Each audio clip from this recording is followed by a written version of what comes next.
오늘은 갈라디아서 말씀 나눈 두 번째 시간으로 제목을 저주로 잡아봤습니다. 제목을 저주로 잡긴 했지만 좀 섬찟한 단어인 것 같습니다. 저주하면 우리 성도님들은 어떤 느낌이 드십니까? 뭐 공포 영화 같은 데서 뭐 저주라는 말이 많이 나오기도 하죠. 또 옛날 우리나라 역사에 보게 되면 어떤 사람을 해하려 할 때 어떡합니까? 뭐 저주를 내린다 그러죠. 그럼 어떡합니까? 인형 같은 거 만들어 지푸라기 인형 만들어서 뭐 바늘 같은 거에서 막 찌르는 장면들이 나오죠. 그러면 가끔씩 그런 장면들이 벌어질 때 그것을 저주를 받으면 어떡합니까? 가슴을 찌르면 가슴을 아파가지고 움직이지 못하고 그래서 계속 찌르고서 죽기 전에 그 저주의 문제를 해결하려고 하기도 합니다. 또 기독교계에서도 한동안 약간 사이비적 신앙이 나왔습니다. 가문에 흐르는 저주 해가지고 가게 흐르는 저주 해가지고 그런 부분들을 해결해야만 복을 받는다라는 식의 한동안 이상한 신학이 돌기도 했습니다. 그러다 보니까 어떡합니까? 그 저주의 근원이 되는 것이 무엇인지 찾기 위해서 많이 노력을 합니다. 무슨 공포영화 같은 데서도 그러죠. 이 문제를 해결해야 뭐가 해결이 되어지고 저주가 풀리고 뭐 그런다고 하는데 딱 이걸 해결하고 보니까 그게 아니고 딴 데서 발생되는 경우들도 많이 있곤 합니다. 사실 저주란 말은 섬찟합니다. 그런데 사실 바울은 여기서 저주라는 말을 2번씩이나 사용하고 있습니다. 그런데 바울이 쓰는 그 저주는 어떤 사람을 해하고 죽이려는 데 목적이 있을까요? 아닐 것입니다. 사실 저주란 말은 지금 여기서는 부정적인 의미로 사용이 되어지지만 어떤 때 사실은 이 저주란 말은 우리들에게 있어서 이 시대에도 필요한 말일지도 모를 것 같습니다. 우리 성도님들 젠가라는 게임 해본 적 있으시죠? 이렇게 나무 토막을 써가지고 하나씩 뺍니다. 근데 이 나무 토막을 뺄 때 어떻게 합니까? 하나하나씩 빼면서 이것이 무너지지 않게 합니다. 근데 여기는 어떤 면에서 가장 근원되는 기둥은 없습니다. 이게 잘 쓰여서 조화를 이뤄서 흔들리지 않게 하는 것이 있습니다. 그런데 그에 반해서 모래성 허물기 같은 거 있죠? 바닷가에서 젓가락 같은 거 나뭇가지 하나 꽂아놓고 모래를 쌓아놓습니다. 근데 그 모래를 허물 때는 어떡합니까? 많이 긁어내긴 하는데 가장 중심에 모아놓은 흙이 무너지지 않도록 그 부분은 최대한 건들리지 않으면서 긁어냅니다. 그죠? 저는 젠가랑 모래성 쌓기의 하나의 차이점을 생각해 봅니다. 모래성 허물기는 가장 중심에 기둥이라는 것이 있는 반면에 젠가는 어느 쪽을 빼든 어떤 때는 그 무너지지 직전까지 그 나무 토막들이 좀 다르게 쌓일 수도 있을 것 같습니다. 한쪽으로만 잘 쌓이면 예전에 그 부분이 아니더라도 잘 유지가 되어질 수도 있을 것 같아요. 그러나 모래성 허물기는 그 중심이 결국은 건드리지 말아야 할 선까지 건들게 되면 무너집니다. 사실 지금 우리 사회의 혼란은 어쩌면 건들지 말아야 할 영역들이 건드려져서 문제되는 것들이 많이 있는 것 같습니다. 얼마 전 초등학교의 비극적인 사건도 건들지 말아야 할 선들이 무너지는 것 같습니다. 이 시대 이혼이나 그런 것들이 많아지고 결혼에 대해서 사람들이 동경이 안 일어나는 이유는 가정이라는 그 틀과 상식과 정의란 부분들이 무너졌기 때문입니다. 인간관계 속에서 폭력이 자꾸 등장하는 이유는 뭘 겁니까? 결국 인간에 대한 그 마음이 깨어졌기 때문에 그럴 것입니다.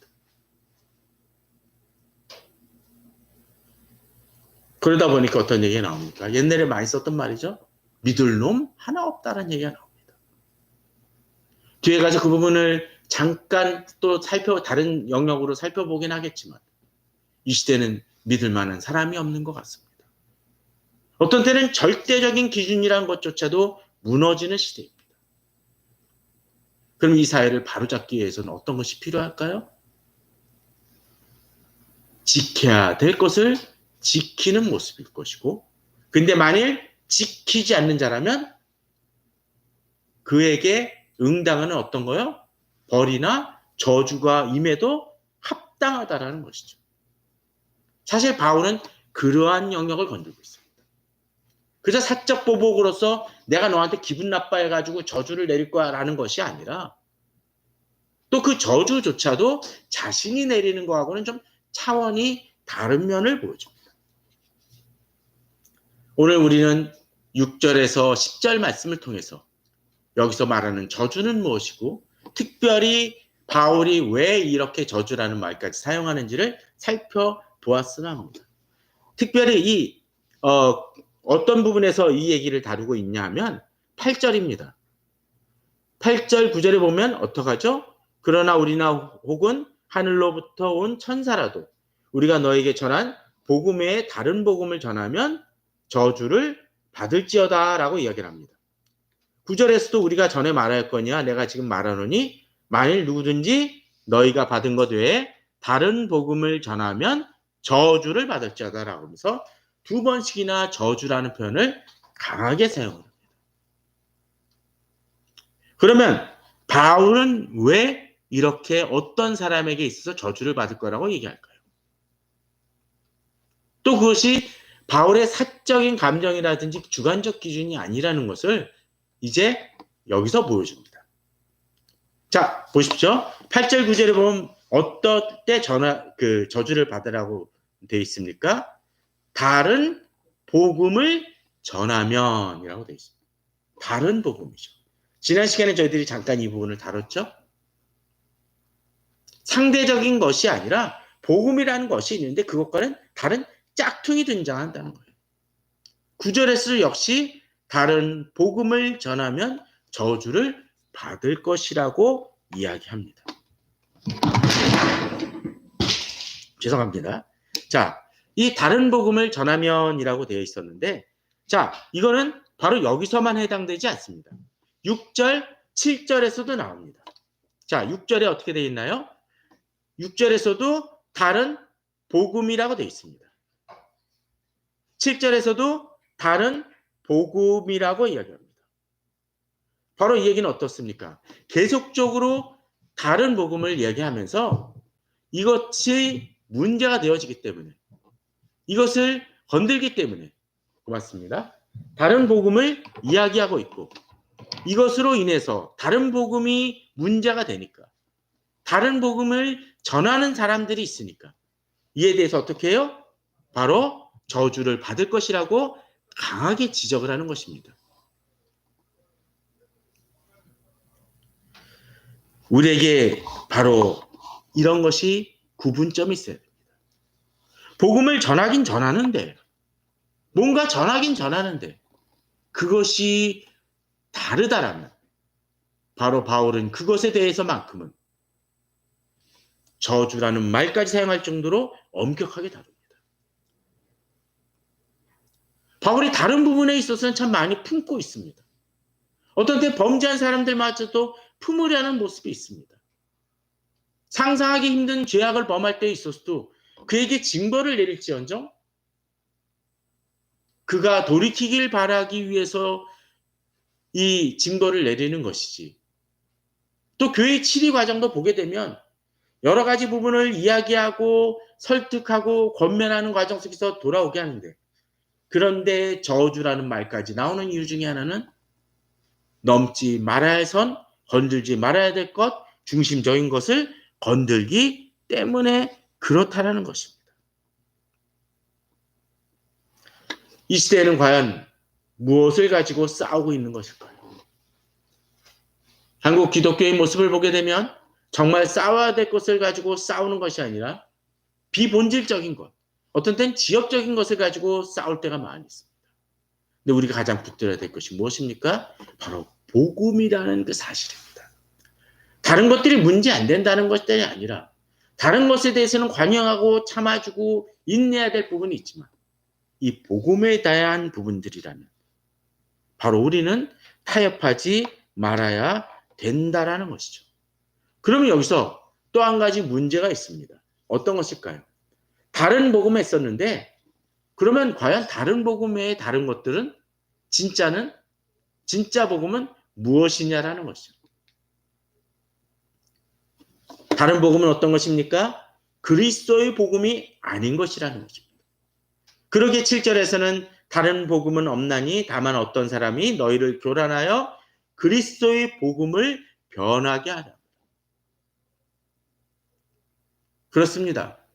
그리스도의 복음을 변질시키거나 가감시키거나 왜곡시키는 그러한 모든 것들이 어떻게 해요?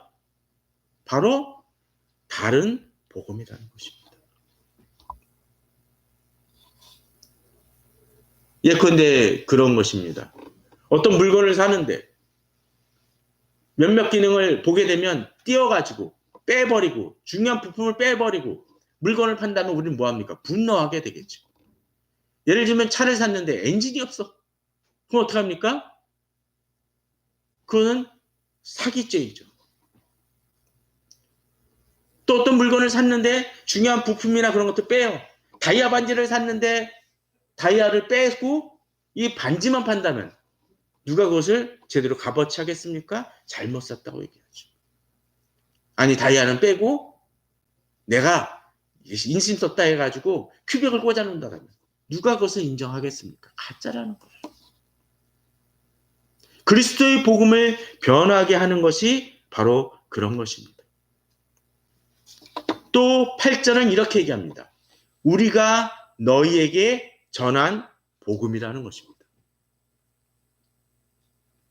우리가 너희에게 전했기 때문에 그것이 중요하고 그것에 대해서 변질시킨다는 것이 아닙니다.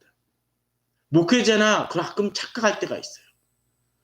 내가 우리 성도님들에게 딱 복음을 어떤 메시지를 설교를 합니다. 아멘을 해요. 아멘을 하건 안 하건 간에 설교자가 전했기 때문에 그것이 가치 있는 것입니까? 아멘해야 되는 것입니까? 아니죠. 전제가 뭐예요? 그리스도의 복음을 전했기 때문에 복음이 되는 것입니다. 그죠?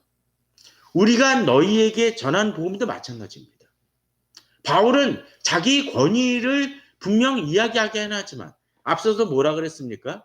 지난 시간에 보았던 것처럼 자기의 사도로서의 권위가 사람이나 그런 어떤 조건이나 출생에 의해서 세워진 것이 아니라고 얘기를 했습니다. 그러기에 지금 우리가 너에게 전한 복음은 그리스도의 복음을 전했기 때문에 바로 그것 외에 다른 복음은 아니라는 거예요. 자, 9절에서는 또 뭐라고 얘기하나요? 내가 지금 다시 말하니 만일 누구든지 너희가 받은 것. 자, 다시 유추해 봅시다. 너희가 받은 것은 어떤 것입니까? 8절에서 우리가 너희에게 전한 복음이죠. 그죠? 너희들이 받은 것이기 때문에 중요한 게 아니에요. 내가 받았기 때문이 아니라 그 받은 것이 뭐냐라는 게 중요한 거죠. 만일 어떤 사람이 어떤 물건을 받았는데 진짜인 줄 알고 받았는데 가짜인 줄 알고 계속 살아가고 있다. 진짜라고 알았는데 그것이 가짜라면 그가 아무리 그것을 소중히 여기고 나는 이것이 중요한 것이다라고 여긴다 할지라도 진짜가 됩니까? 아니에요. 가짜입니다. 물론 반대의 경우도 있을 수 있겠죠. 정말로 좋은 물건을 받았는데 몰라. 계속 모르고 사는 사람들이 있을 수 있습니다. 예를 들면 반지를 누가 하나 딱 줬어. 야, 이거 너한테 선물로 줄게. 근데 뭐가 하나 박혔어. 그래서 그냥 큐빅인가 보다 했는데 그게 몇 천만 원짜리 다이아가 있었다고 쳐봅시다. 아마 그 사람은 그게 진짜 다이아라는 걸 모르기 때문에 아마도 그냥 어디 시장 갈 때나 어디 누구 만날 때도 쉽게 낄 겁니다. 손을 씻을 때도 어떤 때는 이 반지를 빼가지고 아무 데나 놓고 씻다가 어떤 때는 잊어버리고 누가 찾아다 주면 잊어버렸네. 이거 싸구려야 괜찮아 하고 꽂는 사람이 있을 것입니다. 근데 그걸 안다면 어떻게 될까요? 알고 난 다음에 쉽게 끼지 못하고 겁내할 겁니다. 우리는 지금 내가 받은 것이 무엇인지를 알아야 됩니다. 또 누가 전해줬는지도 중요합니다. 그리고 그 전해준 사람이 진짜 복음, 그리스도의 복음을 전해줬는지가 중요합니다. 어느 하나라도 잘못되면 뭡니까? 이건 다른 복음이 될 수밖에 없습니다. 물론 가장 근원은 그리스도의 복음이죠. 얼마 전에 어느 예능에서인가 그런 장면이 등장을 하더라고요. 영어 단어를 하나 보여줍니다. 그럼 그 사람이 그 영어 단어를 받아가지고 그림을 그려요. 근데 이 영어 단어를 잘못 알면 뭐합니까? 다른 그림이 나오죠. 또 그림을 접었는데 그림을 상대방이 잘못 이해하면 뭡니까? 또 다른 것이 됩니다. 제대로 전달해야 된다는 것이죠. 마치 말 전달하기처럼. 여기서 바로 이것입니다. 그리스도의 복음을 바로 바울이 성도들에게 제대로 전했습니다. 또 성도들이 전한 것을 그 전달자가 제대로 바울이 전한 것을 이 누구 갈라디아 교인들이 받았던 것입니다. 이것이 제대로 이어졌다라면 바로 이것 외에 다른 것이 전해진다면 어떡합니까? 다른 복음일 수밖에 없습니다. 근데 바울은 여기서 한 걸음 더 나아갑니다. 바로 이것을 받은 이들이 어떤 이들인지를 얘기해 줍니다. 이 복음을 받았던 것이 어떤 것입니까? 그리스도의 은혜로 너희를 부르신 이라는 것입니다. 바로 우리들은 어떤 사람들입니까? 그리스도의 은혜로. 이 받았다라는 것은 그리스도의 은혜로 너희를 부르시니. 곧 하나님이 바로 이들을 부르신 이라는 것입니다. 단순히 지식이 아니라는 것이죠. 우리는 예수 그리스도를 믿는다는 것이 단순히 그저 그냥 복음을 듣고 교회를 다니고 설교를 듣고 아멘 한다라고 생각을 합니다. 그러나 이 복음을 받아들였다라는 것은 그저 말을 받고 이해한다는 것을 넘어서 어떻게 해요? 그리스도의 은혜가 우리를 부르신 사실이라는 것입니다. 이것은 단순히 부르셨다는 것이 아니라 우리가 달라졌다라는 것이죠. 하나님의 자녀가 되었다라는 것입니다. 예전에 어느 모 연예인이 그랬습니다. 자기가 여러 가지로 철학이라든지 여러 가지 책을 보고 막 하다 보니까 또 심지어 성경을 읽다 보니까 하나님이 계시다라는 사실을 믿게 되기 계시라는 사실을 아무리 자기가 논리적으로 생각해도 그렇게 알 수밖에 이게 참이라는 것을 믿을 수밖에 없다라는 거예요. 근데 문제는 그것이 지식적으로는 이해되고 알겠는데 믿음으로 다가오지는 않았다라는 것이죠. 그리고 나중에 가서야 우연한 기회로 바로 그 예수 그리스도께서 바로 나를 구원하실 유일한 분이라는 것을 알고 그 다음부터 그의 삶은 뒤집어집니다. 복음은 단순히 지식에 관한 문제가 아닙니다. 어떻게? 그리스도의 은혜로 우리를 부르신 사실이라는 거죠. 자, 여기서 앞부분에서 이런 구절이 등장을 해요. 4절이죠. 바로 이 부르셨다라는 것이 어떤 것이냐면 그리스도께서 하나님 곧 우리 아버지의 뜻을 따라 악한 세대에서 우리를 건지시려고 우리 죄를 대속하기 위하여 자기 몸을 주셨다라는 것이 바로 은혜로 부르신 것이고 이게 어떤 거? 바로 그리스도의 복음이라는 것입니다. 그러면 이 사실을 바로 이 진리를 이 복음을 더하거나 왜곡하거나 다르게 표현하는 건 뭐예요? 다 거짓이고 다른 복음일 수밖에 없다라는 것입니다. 바로 모래성 허물기에서 가장 중심되는 나뭇가지라는 것이죠.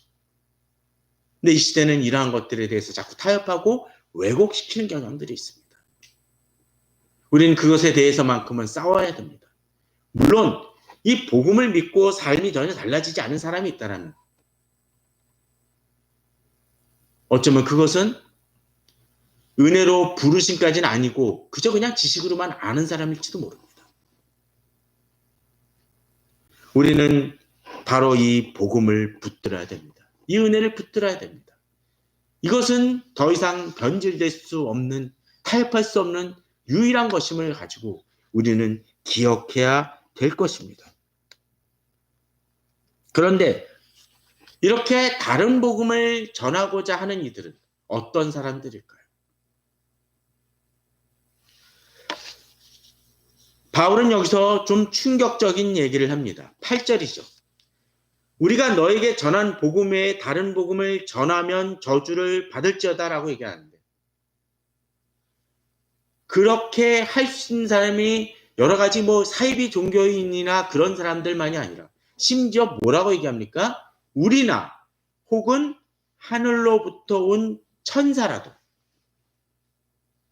아니 놀라운 일들로 벌어지는 것을 기적을 통해서 어떤 때는 이 복음을 전하고 능력을 보여주는 듯한 사역자가 있을 수 있습니다. 우리는 자주 이단에서 행하는 어떤 치유라든가 그것이 다 거짓이고 다 가짜고 사이비로만 생각하는데, 가끔씩 이단을 통해서도 기적이 일어납니다. 구타는 데 한번 가보십시오. 작두에서 뛰는 사람, 정말로 작두에서 뛰는 사람이 있어요. 귀신이 나가는 것 같은 것도 현상이 벌어지기도 합니다. 그러면 그렇게 벌어지니까 참으로 믿어야 되겠습니까?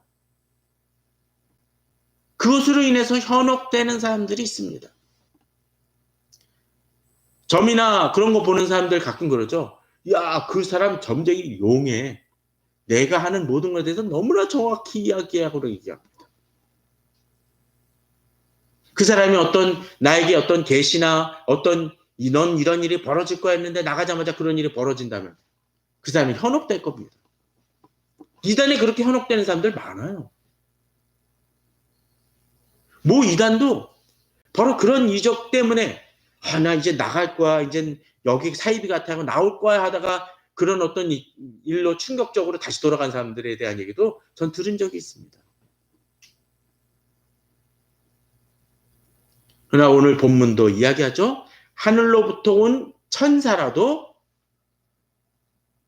우리가 너에게 전한 복음 외에 다른 복음을 전하면 저주를 받을 수 있습니다.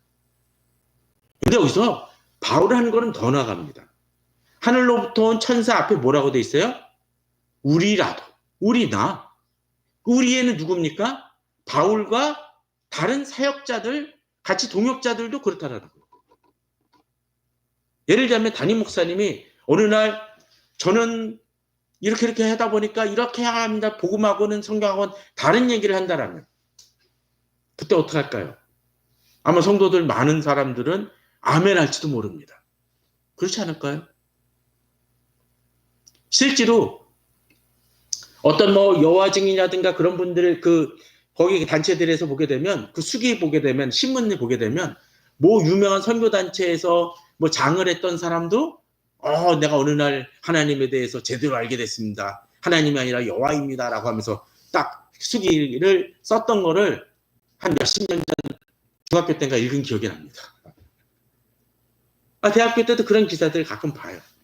저는 어느 교회에서 모태신앙으로 자랐고 장로까지 됐는데 이제 참 진리를 알았습니다. 돌아갑니다. 어떤 땐 목사 같은 사람도 그런 경우가 있습니다.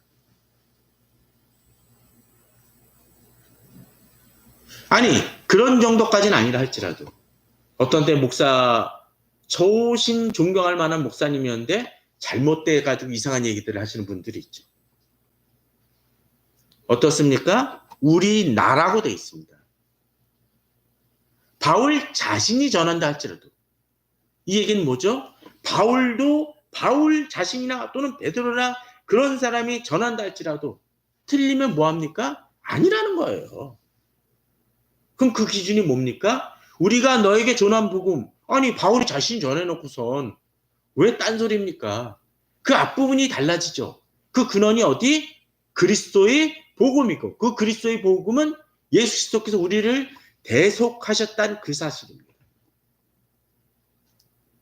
아무리 존경할 만한 목회자라 할지라도 딴소리하면 아니라고 생각해야 된다는 것입니다. 거기에 역시 누가 해당됩니까? 제 자신도 동일하게 적용되어집니다. 다른 복음을 전하면 아니라는 것이죠. 기준이 사람이 아니라 하나님이라고 그리스도의 복음이라는 것입니다. 그러기에 1절에서 뭐라고 얘기합니까? 사람들에게서 난 것도 아니요 사람으로 말미암은 것도 아니라고 자기의 사도성을 얘기합니다. 그러기에 어떤 때 우리들은 유명한 신학자들이라든지 유명한 목회자라 할지라도 말씀으로 그분들을 돌아봐야 됩니다.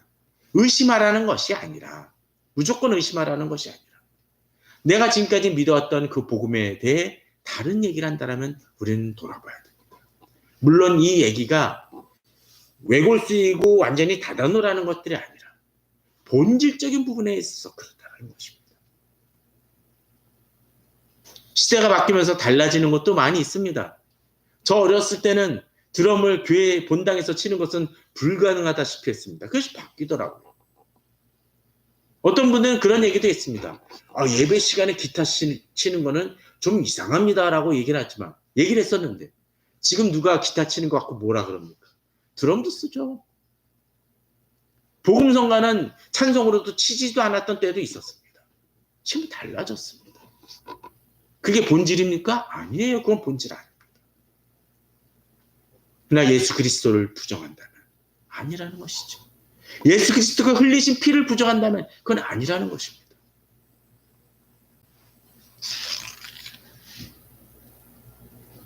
그러기에 우리들은 우리 자신이 지금 절대시하는 것이 무엇인지를 봐야 됩니다. 앞서 그런 얘기했죠? 믿을 놈 하나 없다라는 얘기. 미스터리나 스릴러 영화에 보면 그런 장면이 등장을 합니다. 누가 범인인지 배신자인지 잘 모를 때가 있습니다. 믿었던 사람들마저도 배신할 때가 있습니다. 그런데 주인공에게 그런 혼란에 빠졌을 때 그의 절친이나 동료가 이런 얘기를 하죠. 아무도 믿지 말라. 지금 말하는 나도 믿으면 안 되라고 얘기를 합니다.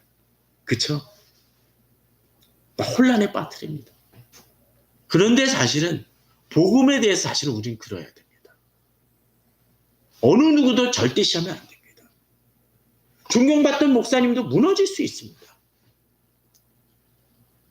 나에게 절친이었던 분도 엉뚱한 소리 할 수 있습니다. 중요한 건 뭐? 바로 복음 그 자체를 절대시해야 된다는 것이죠.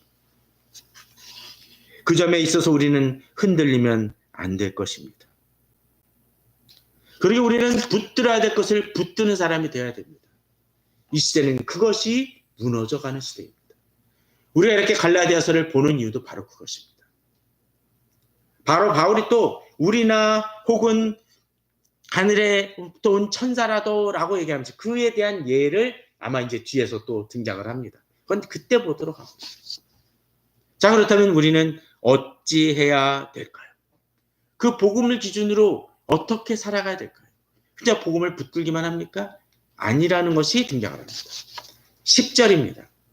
이제 내가 사람들에게 좋게 하랴 하나님께 좋게 하랴 사람들에게 기쁨을 구하랴 내가 지금까지 사람들의 기쁨을 구하였다면 그리스도의 종이 아니니라. 여기서 한 가지 기준이 나옵니다. 무엇입니까? 사람들에게 좋게 하랴 하나님께 좋게 하랴. 우리 기준이 어떠해야 된다고요? 사람들에게 좋게 하랴 하나님께 좋게 하랴. 우리는 그 선택 속에서 살아간다는 것이죠. 바울은 자신의 사역이 그러했다라고 얘기합니다. 사람들에게 좋게 한다라면 다른 방식을 취할 수 있습니다. 하나님께 좋게 한다라면 다른 방식으로 또 살아가야 됩니다. 근데 목회자도 그런 유혹에 빠질 수 있습니다. 성도들이 원하는 것으로 쫓아갈 수 있습니다. 아론이 그러했었죠. 모세가 십계명을 받으러 시내산에 올라갔었을 때 사람들이 얘기합니다. 모세가 어디 갔는지 모릅니다. 내려오지 않아요. 그러니까 애굽에서 우리를 불러낸 신을 우리에게 보여달라고 얘기합니다. 그랬더니 아론이 어떡합니까? 대중들이 압력을 해서 어떡하죠? 너희들 금은 그거를 갖고 와라. 금들을 갖고 와라. 그 어떡하죠? 금송아지를 만듭니다. 그게 하나님입니까? 그런데 아론은 그렇게 얘기해요. 이 금송아지가 너희를 애굽에서 건져내신 하나님이라고 얘기해요. 그 신이라고 얘기합니다. 제사장이었던 그가, 영적으로 그 모든 것을 모세보다도 제사를 모든 것을 치렀던 그가 그런 일을 행합니다. 바로 여기처럼 앞에서 얘기했던 사람들에게 좋게 하는 그 모습 때문에 결국은 타협하고 굴종했다라는 것이죠. 사람들을 좋게 하면 어떤 일이 구할까요? 사람들에게 기쁨을 주는 일이 될 수 있습니다. 바울은 얘기합니다. 내가 지금까지 사람들의 기쁨을 구하였다면 그리스도의 종이 아닐 것이라고. 사람들을 기쁘게 해서 인기를 끌 수 있습니다. 사람들의 박수를 칠 수 있습니다. 그러나 목회자는 그러면 안 된다라는 것이죠. 왜? 사람들을 기쁘게 하는 일이 아니기 때문이라는 것이죠. 제가 좋아하는 성경 구절 중에 여호수아 5장이 있습니다. 제가 몇 번 이에 대해서 설교도 했었고 예도 들었습니다. 예루살렘 가나안 땅을 정복하기 직전 이제 여리고를 앞두고 있었을 때입니다. 여호수아가 눈을 들어본즉 한 사람이 칼을 빼어 손에 들고 마주 서 있었다고 합니다. 여호수아가 나아가서 그에게 묻습니다. 너는 우리를 위하느냐 우리의 적들을 위하느냐. 앞서 갈라디아서 봤던 말씀하고 좀 비슷해 보입니다. 너는 우리를 위하느냐 우리 적들을 위하느냐. 그런데 이에 대해서 여호와의 군대 대장은 뭐라고 얘기합니까? 다른 얘기를 안 해요. 여호와의 군대 대장으로 지금 왔느니라. 여호와의 군대 대장이니까 누구의 편이 될 수 있습니까?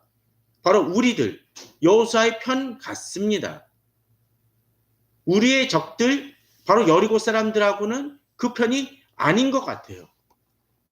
그런데 여호수아의 말과 이 여호와의 군대 대장은 어떤 차이가 있을까요?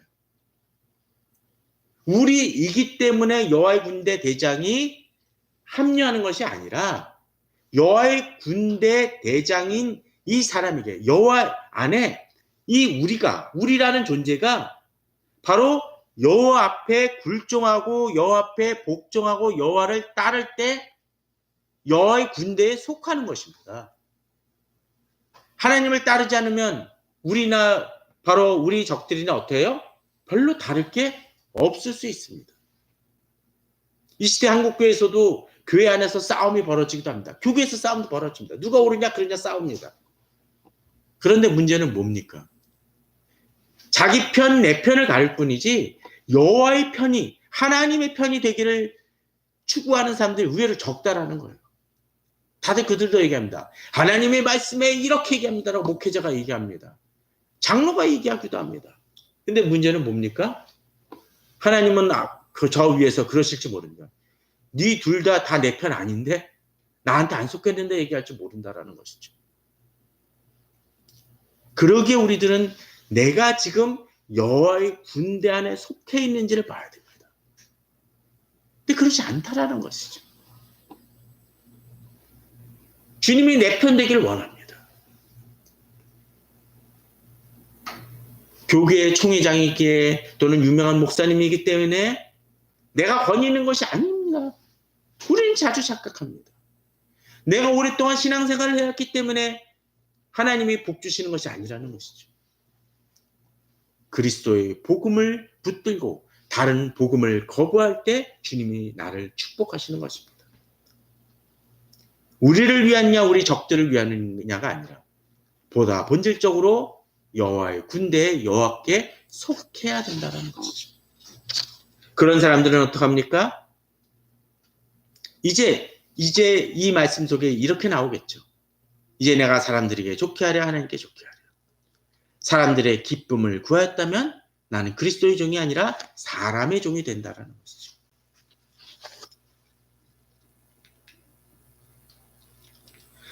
여기서 한 구절을 더 본다면 이렇게 볼 수 있을 것 같습니다. 앞서 여호수아 5장에 나왔었을 때 15절에서는 이제 이렇게 얘기를 합니다. 여호와의 군대 대장이 여호수아에게 이르되 내 발에서 신을 벗으라. 내가 선 곳은 거룩하니라 하니 여호수아가 그대로 행하니라라고 되어 있습니다. 이 얘기는 무슨 얘기일까요? 바로 자신이 여호와의 군대에 속했다는 것을 알 때 사람들은 경배합니다. 내가 누구 앞에 섰는지를 알기 때문이죠. 이 시대 사람들을 기쁘게 하려는 이유가 무엇입니까? 바로 그것은 하나님이 내 앞에 계시다는 사실을 잊기 때문입니다. 하나님이 중심이 되는 것을 잊어버리기 때문에 사람을 중심으로 잡으려 합니다. 그러나 진정 하나님이 내 앞에 계심을 아는 사람들, 복음이 지식이 아니라 진정으로 하나님이 나를 구원하시고 나를 하나님의 자녀 삼으시고 나를 하나님을 앞에 세우셨다는 것을 깨닫게 된다면 우리는 더 이상 사람들이 두렵지 않게 되고 사람들을 기쁘게 하는 것이 중요하지 않다라는 것을 깨닫게 됩니다. 목회자뿐이 아니라 주님을 섬기고 주님 앞에서 주님 앞을 찬양하는 모든 이들은 바로 이 사실을 깨달아야 됩니다. 그럴 때 우리는 그리스도의 종으로서 제대로 설 수 있게 됩니다. 말씀을 맺도록 하겠습니다. 지금 내가 어떤 것을 붙들고 있는지 보시기 바랍니다. 진정으로 그리스도의 복음만을 붙들어야 됩니다. 혹시나 내가 다른 복음으로 자꾸 주님의 복음을 왜곡하거나 가감하고 있다면 이제 붙들어야 될 것을 다시 붙들어야 될 것입니다. 그렇게 붙들 때 진정 나의 삶은 달라질 것입니다. 세상을 기쁘게 하는 것이 아니라 하나님을 기쁘게 하고 하나님께 순종하는 우리 모든 성도님들 되시길 바랍니다. 지금 내가 하나님을 만나고 있기에 나의 모습은 달라져야 된다는 것. 거룩하신 하나님 앞에 나도 거룩해야 되기 때문에 그 복음을 붙든 자는 그의 삶이 변화되어지고 생각이 변화되어질 것입니다. 그러한 믿음과 결단으로 나아가시는 우리 성도님들 되시기를 주님의 이름으로 축원합니다.